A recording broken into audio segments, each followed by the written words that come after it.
वफाकी काबीना में पीपल्स पार्टी के कौन से रहनुमा शामिल होंगे? पीपल्स पार्टी ने 7 नामों को हतमी शक्ल दे दी है। ताहम वजारतों के कलमदान से मुतालिक हतमी फैसला न हो सका। डॉन न्यूज के नुमाइंदे नादिर गुलामानी ने हमें ज्वाइन किया। नादिर बताएगा कौन कौन से नाम सामने आए?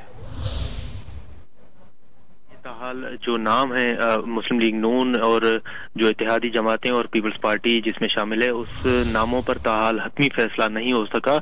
और पीपल्स पार्टी के जराए ने यह बताया है कि जो इब्तदाई तौर पर पीपल्स पार्टी को वजारतें मिलनी थी वो अब मुस्लिम लीग नून ने ख्वाहिश जाहिर की है कि वो वजारतें उनको दी जाएं, तो इस हवाले से ताहाल हतमी फैसला नहीं हो सका। और इसी सिलसिले में जो 7 वजारतें पहले पीपल्स पार्टी को मिलनी थी वो नाम तो पीपल्स पार्टी ने भिजवा दिए, लेकिन कलमदान के मामले पर ताहाल इत्तफाक नहीं हो सका। और इसी सिलसिले में पीपल्स पार्टी के चेयरमैन बिलावल भुट्टो जरदारी और साबिक सदर आसिफ अली जरदारी ने पार्टी के सीनियर रहनुमाओं को आज जरदारी हाउस तलब किया है, जहां पर पार्टी रहनुमाओं के साथ मुशावरत और वजारतों के मामले पर गौर विचार के बाद जो हतमी फैसला होगा उस हवाले से वजीर आजम को आगाह किया जाएगा, जिसके बाद ही ये वाज़ेह हो सकेगा कि पीपल्स पार्टी को कौन सी वजारतें और कौन से कलमदान जो है वो मिलने हैं। लेकिन ताहाल इस पर फैसला नहीं हो सका।